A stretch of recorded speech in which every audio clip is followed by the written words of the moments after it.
Well, I'd say that being a composer and a pianist here at the course, I think the limits between the two are kind of blurring sometimes, which for me is a pleasant experience. For example, I'm playing a piece by Celia Svart, and I really feel that we worked on the piece together. Of course, I think her name is the one that's written on the piece, but at this stage I really feel like we wrote it together, and it was a very pleasant experience, and I think it didn't really matter if I was composer or pianist. It was just we were both sharing, and I think that's true also on the opposite side. When I was the composer and my pianist Amalia, I think also she brought lots of inputs, and I really feel like the piece could not have turned out the way it did if it weren't with her together.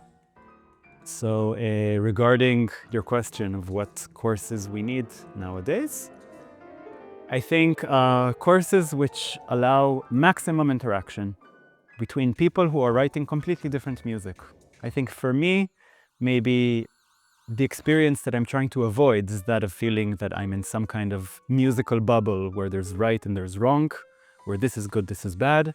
I think that as much as we can kind of really blur these boundaries, I think that we all just learn from that more. Pierre Schaeffer, a French composer who developed a theory of listening in the 1950s, would have said that you were here experiencing reduced listening.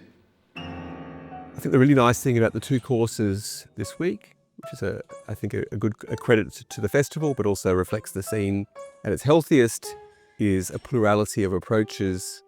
Jennifer Torrence and Simon Løffler have been doing a course on devised music, studio-based collaboration, much more contemporary contemporary model of making music that we absolutely support and have worked on in other projects.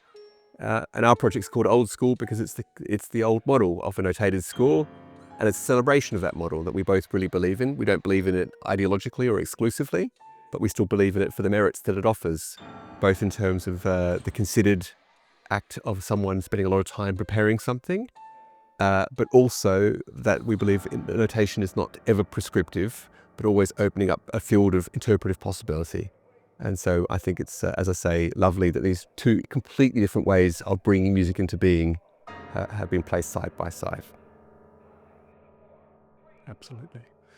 I think it's been great just to see the new pieces develop and kind of, aside from kind of technical aspects of the performance style, just really working on interpretation and discovering that, even in mostly for this course, fully notated music, there's still so much room for the performer to have a personality and part of, add themselves to the piece. So it's a real collaboration, despite, the very kind of standard model, which has existed now for, probably, I guess, a couple of 100 years of composers writing for performers. Boom!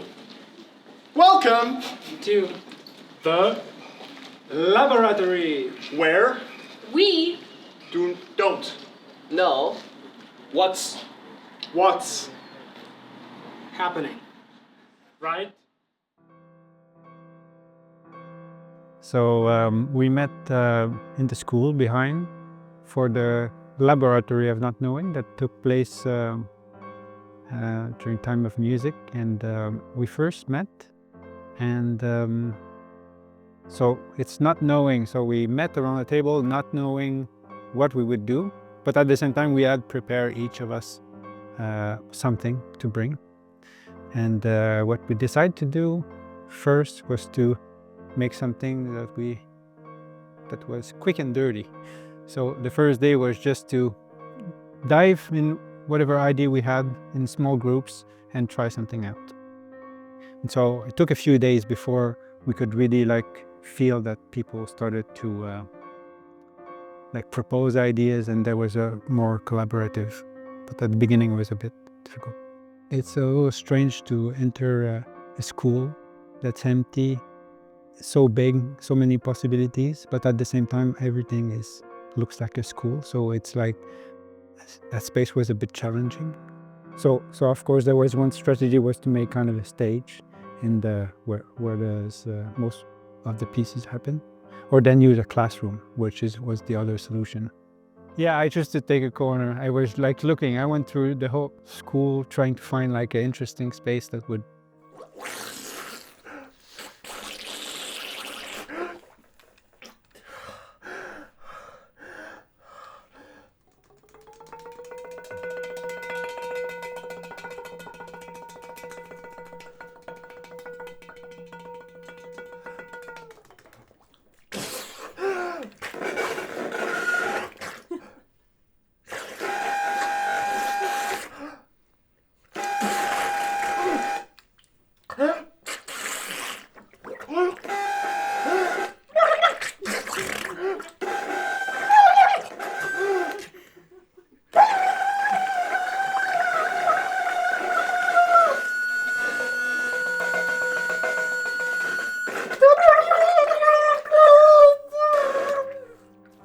Yeah, Time of Music is nice. This one festival I think was good. There was so many aesthetics and so many people from all around the world.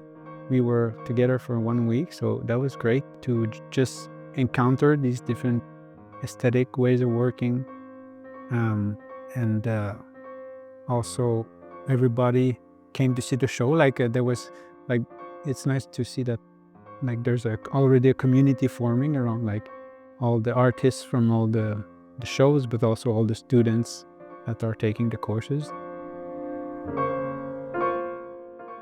I think the fact that the festival is happening in Viitasaari, which is a relatively small city, I feel that it really gives me an opportunity to get to know people here at the festival really, really well, to finish each night at the sauna, to speak to other musicians, to get their inputs, to how they think about music. And I think that's a very special experience. In previous festivals which I attended, I really think there was so much going on that I was kind of running from one place to the other. And here I think there's really a chance to kind of look inside, to contemplate, to talk about things.